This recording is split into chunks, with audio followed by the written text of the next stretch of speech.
Aloha. Thank you for tuning in to tonight's show. I'm Naomi Hazelton, founder and publisher of Pacific Edge Magazine, featuring real people with extraordinary lives, celebrating 17 years this year. We created the annual Pacific Edge Magazine Women in Business issue to showcase a strong voice for women in Hawaii and honor extraordinary leadership. The women you'll have an opportunity to meet excel in a diverse range of fields. And tonight's show marks the first time we are celebrating these individuals with a multimedia platform. We'd like you to join us on this journey with these amazing women who are successfully navigating their lives and their careers within these beautiful islands of Hawaii. They are guiding their lives with grace and passion, and during this series, you'll experience their transparency, their vulnerability, confidence, and the joy they realize through their personal and professional endeavors. From Hilo to Honolulu and Kona to Kahului, Hawaiian Airlines keeps you connected to the people and places that matter most. And with low fares, Hawaii miles that never expire, and more than 120 flights between the islands every day. For work, holo holo, and all stops in between.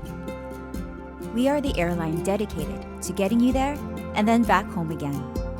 Hawaiian Airlines. Hawaii flies with us.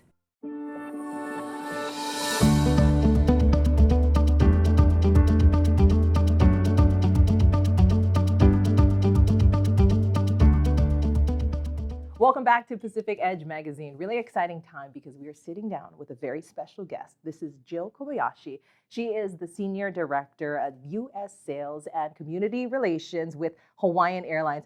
Man, I'm so glad I got through that because that is certainly a mouthful. What does that all mean? You did such a great job. Thank you so much. What does that all mean? Well, I am accountable for filling seats on our airplanes. Mm-hmm. But again, I don't do it alone. I do it with a bunch of wonderful, wonderful people at Hawaiian Airlines. It really is a cool effort, right? Yep. It's a team. It is. You can't do it alone. So when you look at your job, a very successful career, you're a woman in business. What are some of the successes that you can remember and you can recall, and some of the challenges that you faced? You know, I think fitting in, finding that right company that has the same purpose and values that I have, core values that I have. I think a lot of young, new leaders, they enter the workforce and they feel like, okay, I have to conform. I have to be what the company wants me to be. So they look at someone who they deem as successful and they want to be that person. So they may walk or talk or perform. And that's not authentic, right? So having that trait of authenticity that sets you apart, that differentiates you, is key. And those are the things that I wish I knew when I was younger. Is there a point in your life that you can think of that really resonates with you, that changed you as a person, as a woman in business? I'm a cancer survivor, breast cancer survivor, and that didn't just change me at work, right? It changed me to the core. So I was able to reprioritize, and you hear this from people, right? Like, oh, something changed my life. No, this was a catalyst for massive change, positive change. So, habits, bad habits, or, toxic people, or things that I didn't need in my life, but I had in my life, I reprioritize, push that on the side. They don't belong there, don't belong here. And it really made me a different person, a better person. Yeah. You talk about it so freely. It's very inspiring. And going through that and being a successful businesswoman, does this make you change, or does it change what you look for in leadership traits or what you value in leadership traits? Yeah, that's a good question. I do now. And I think the questions that I ask are a little different. By the time a candidate is sitting in front of you, they can do the job. HR does a great job of vetting, the candidates. So they can do the job. You can train skill, right? You hire character because you can't learn character. You are who you are. So that's really I think one of the most important things I look for when we hire people. And finally, Jill, I just want to pick your brain a little bit. This one's going to be a little bit personal. The year, how do you, in one word, how would you sum up the year 2021 into 2022 in one word? Oh, hopeful. Yeah, hopeful. I think we saw a lot of businesses close. A lot of families lost their jobs. But it's changing. You know, there are more people hiring now. Businesses are open. Yeah, we're flying. We're flying again. You say we're flying. I think we're soaring. We are. Thank you so much, Thank Jill. you. First things first, stances. You got goofy and regular. And this, I call the online chat with your bank. Great for when you're on the CPB mobile app. This is transferring money. And this, I call the paying your bills. What's this one? Oh, here's taking a nap. Oh, gee, Carissa. Enjoy Hawaii's top-rated banking app. It's digital banking the CPB way.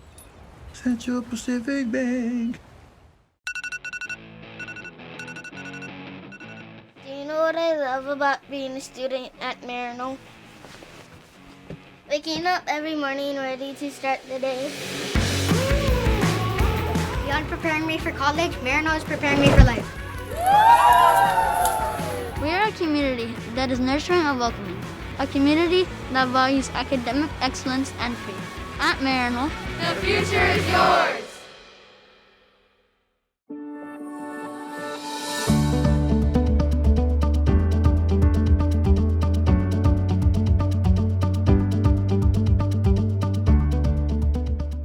We're here with Pacific Edge Magazine, Women in Business, and we're sitting down with Wendy Chang. She is the Director for Institutional Advancement, also the Executive Director for the Foundation for Marino School. I'm so glad I got through that one because that sounds like a title that means a whole lot of business, Wendy.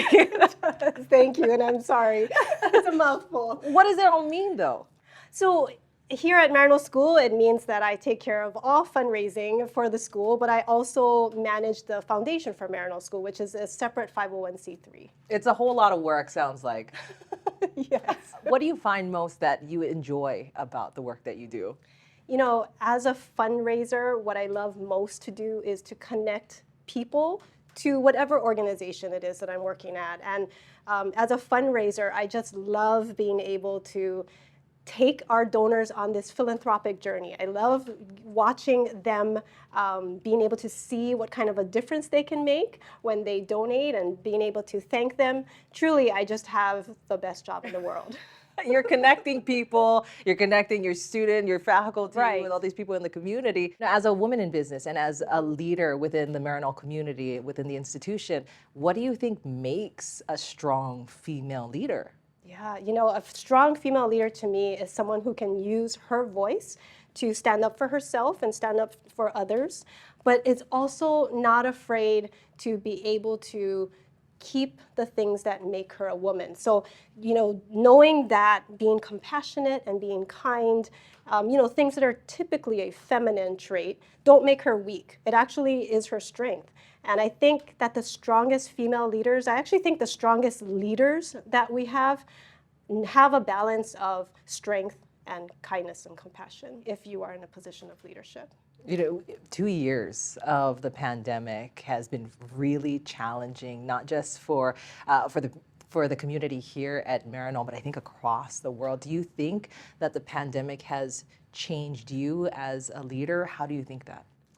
I think it's changed all of us, right? And I think what I have learned is that it's really, there's some really great things that we've gotten. Technology is really important, right? We have been able to connect with people from around the world. We can bring them to our virtual career weeks. We can do all those types of things. But what I found is that we need human connection. We really need, when the, you know, I'm an introvert, actually. I was kind of liking, I was kind of enjoying, you know, having virtual meetings, and I kind of liked being in my pajamas and attending a virtual event, you know, but then I started to really miss that human connection. Yeah. And then when things started to open up again and I started to go out and I started to see people and I wanted to hug them, but we weren't quite sure if we can hug them. And then being in meetings with people, face to face, I realized how strong that human connection is and how much we need it. I'm a fundraiser, so we definitely need human connection as well. Even in a meeting, you know, in a virtual meeting where you say your piece and then you mute yourself, right? Whereas in a regular meeting, you can have these side conversations and you can kind of throw in. So what I've learned is, although we need technology, technology is very important. We cannot, you know, it is super important for us to remember that we need human connection, we need human touch, and we need to be able to be face to face. The word that comes to mind when I think about that is it's irreplaceable. Right. Right? So when you think about all that, everything that you just explained, it's so important. What word comes to your mind? Well, for me, the big word for me is connection. And I know I've said it a few times, but for me, connection is really important in the work that I do. Connection is really important when I'm, you know, with my family and with my friends. And connection is really important to get us through this pandemic. And so for me, connection has been the word of the year for me. And for Pacific Edge magazine, that's what we're doing. We're connecting. Awesome. You know what I heard? Even if I know more insurance, I can go to New Health and still get healthcare. I have insurance, so no need. Actually, you both can benefit from our healthcare services whether you have insurance or not. You can see us anytime, as many times as you want. Well, that's not fair. You actually get the same deal as everyone else, whether you're insured or not. So, we have so much in common. Learn how New can work for you at newhealth.com. Paisha Hawaii is a third-generation, family-owned company whose ties to the islands date back to World War II. We offer the broadest scope of ocean transportation services between Hawaii and the mainland. And we take pride in supporting our local businesses and communities where we live and work. For our Paisha Hawaii Ohana, serving Hawaii is our business.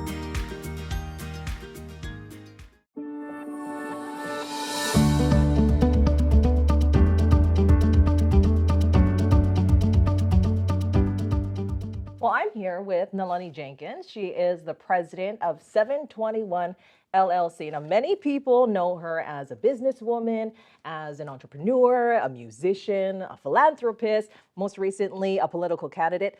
I like to call her mom, full disclosure. My mother-in-law right here. So I'm really happy to be sitting down with you, Mom. Thank you, Lee. So you're a really busy woman. Let's talk about 721 LLC, what that's all about. So 721 is a communications, marketing, community engagement company. And we do all kinds of fun stuff, but one of the great projects we get to work on now is Make Music Hawaii. We brought the charter from France. It's in over 1,000 cities and 120 countries around the world, and now it's in Hawaii. It's all kind people, all kind places, all kind music. I mean, that's right in your wheelhouse as a musician. Busy, busy woman. So what keeps you motivated to do all of this? I have this vision for Hawaii, right? And I think it relates to family, it relates to business, it relates to politics. Like, I remember as a kid being able to ride my bike, go to the park, and you're safe, right? Go with your family to the beach, go out to dinner. I would really love to be a part of creating that Hawaii that I love so much and making sure it continues on for you, my kids, my grandkids, right? That's what motivates me. It's been a long time that you've been in the public eye. You're still in the public eye doing what you love to do. Is there anything that people don't know about you? A lot of people know me for Naleo. They don't know that prior to Naleo, in my 20s, I was a banker. So I was a commercial analyst and a bank manager until Sony Records called us one year and we signed to Sony. They also don't realize, I think, that running a record label had so many aspects to it. So Lehu and Angela and I started our own label when we signed with Sony, doing things like contracts and accounting and marketing and branding for Naleo. You know, so many things that go into it. And then I guess a lot of people don't know that I'm running for office. And so that's an exciting new venture, something that I have a real passion for and a heart for the people. Musical background, and as of late, a political career. Is there an experience so profound to you in your life, in your course of life, that has really made an impact to you? I'm going to try to gather my emotions when I talk about this, but So my mom lived with me. For the last 11 years, I got to be her caregiver. And it was probably one of the most difficult but beautiful things I've done. And she just passed the week before Mother's Day. So it's still very fresh for me. I know mom's happy. She's where she should be. She's out of pain. But the opportunity to be her caregiver with the support of family, I know you were there, Tracy, Aulani and Kaha'i and Pono. It was just life-changing, to honor her in that way. Not many people get that experience to take care of a loved one in those final moments. And you know that you're making very special and profound memories. It really is an honor, right? Yeah. To do something like that. Yeah, a difficult but beautiful thing. As we look ahead to you as a career woman, as a businesswoman, do you have any piece of advice for other men or women in business for the future? I would say dream big, go for it, right? Don't let the little obstacles get you down. Sometimes that's a day-to-day thing you have to tell yourself. Sometimes the roughest week can lead to like the biggest success. You just don't see it yet. And so it's fun being 55 and looking back on our career and knowing that, wow, we really did some stuff, but I also feel like you can look ahead and say, there's more to do, So just go for it, whatever age you are, you go for it. And I see you, and it's amazing, That's the joy of life. An inspiration, president of 721 LLC, Nalani Jenkins, businesswoman, entrepreneur. Mom, I'll see you at dinner. Okay. One day. You got it. The reason why I came to La Pietra was to become a leader. La Pietra is definitely setting them on a path to find their purpose.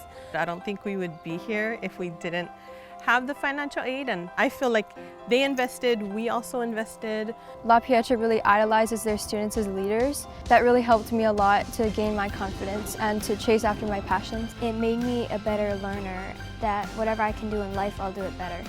La Pietra, raising women of purpose on purpose. What is an Oiwi leader? Do they move people with their words? Do they let their actions speak? Do they breathe life into the past? Do they have a vision for the future? We celebrate every Oiwi leader who are all of these things and more. Together, they're helping our La Hui rise.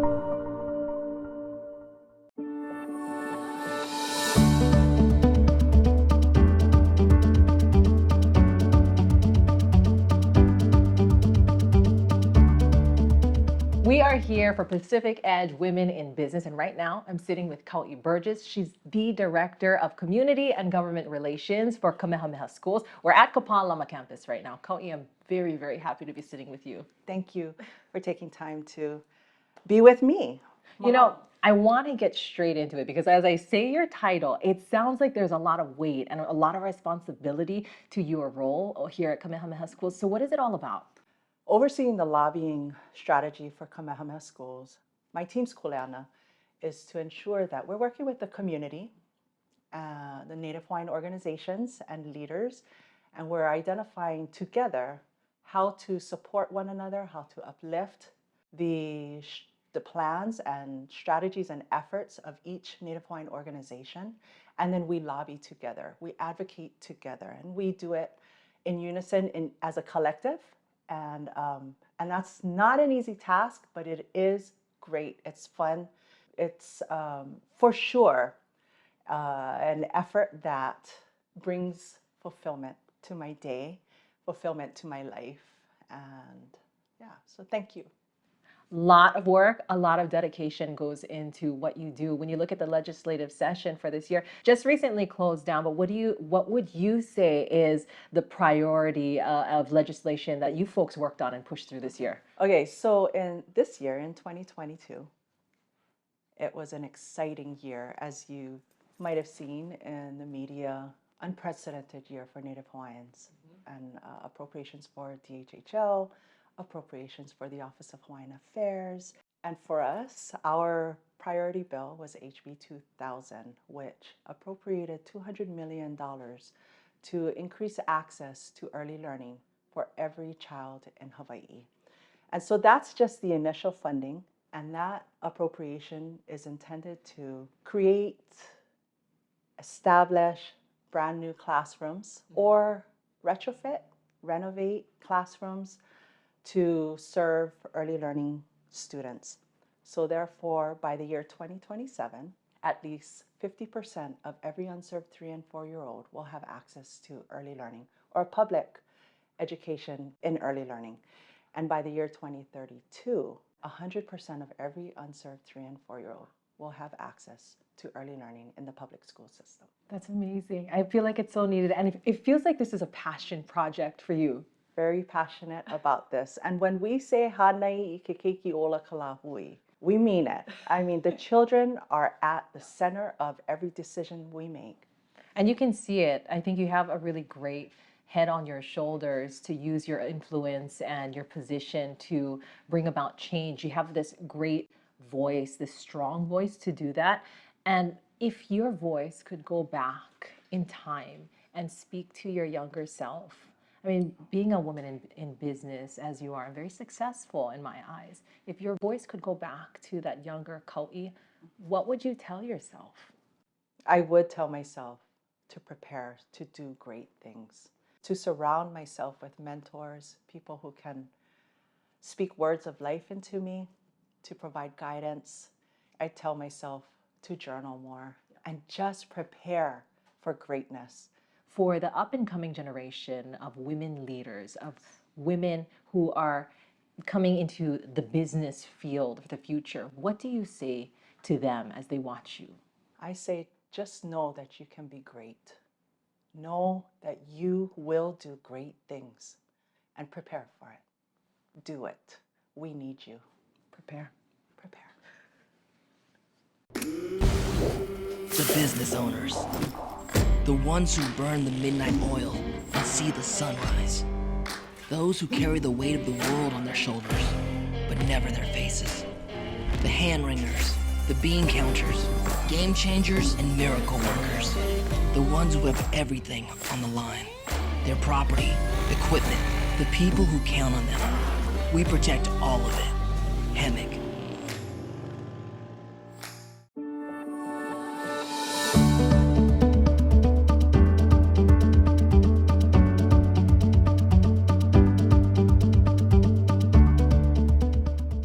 Wendy, what have you created that you're most proud of? I'm going to have to go to the first answer that comes to my mind, which is my 2 sons and my children. My youngest son just graduated on Friday, and I think the greatest joy for me, I'm sure for all moms, is to see not so much my children successful, but to see my children happy, and to see my son, on stage and being so happy and content, and seeing the human that I somehow created him to be, and my older son as well, the humans that they're such good people. I'm gonna have to go with that answer. I would too. I think we all would. Yeah. Thank you. What do you do to relax, Nalani? We have a farm on Molokai. Ah. And I love being out there. I wake up in the morning and I'm like, hello, farm. And it's quiet and there's birds. And I love doing that. I like seeing things grow, planting seeds and seeing them grow, or taking care of trees that are all overgrown and trimming them back and making them beautiful. It's really what makes us so lucky to live here. Thank you for sharing. Kau'i, what makes you laugh most? It has to be, well, more recently, my granddaughter. I have a new mo'opuna, and she's the joy of our lives, our whole family. And when she laughs, you can't help but to laugh. And so we just had her all weekend. And but just to see the joy in a grandchild's, What's her name? Her name is Kealaula. Don't let me be vulnerable. But okay. But that's the beauty of being a woman. Yeah. The joy that we have. Yeah. But to see the joy in her eyes and the joy that she brings to all of us, it's like no other life. I mean, it's such a blessing to have a grandchild. Yeah. So that makes her laugh, makes me laugh. And when she scrunches her nose and she squeals, that makes me laugh. Yeah, thanks for asking. Jill, yes, you work for Hawaiian Airlines, right? I do. What is the most amazing place you've ever been to? I've actually been to Tahiti. That really was an amazing place. There are two sides to it, right? There's the resort side, right? And then there's Papeete, right? It is a little more country. You know, it felt like home, right? Driving around here, similar, same plants, same climate. But then when you go on the other side of it, the resort side is like another world. The water is turquoise, and it's a really beautiful place. So many more beautiful places to see. So, yeah, ask me that in, 2 years. 2 years. Yeah, yeah. Naomi. Yeah. I'm gonna ask you a question. Okay. Okay. I've come to know you as a very caring person, a very deeply feeling person. I know that you do these things because you love to lift women up and other people in the community and leaders. If you weren't doing this, what would you miss the most about it? Oh, I would miss the people that I surround myself with. I would miss the stories, and I would miss the connections.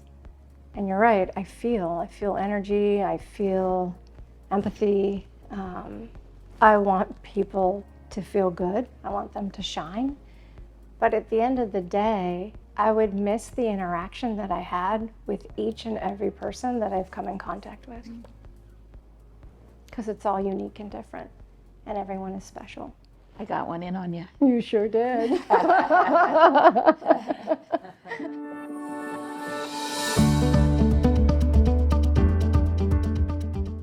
I hope you enjoyed tonight's show as much as I love speaking with these amazing women.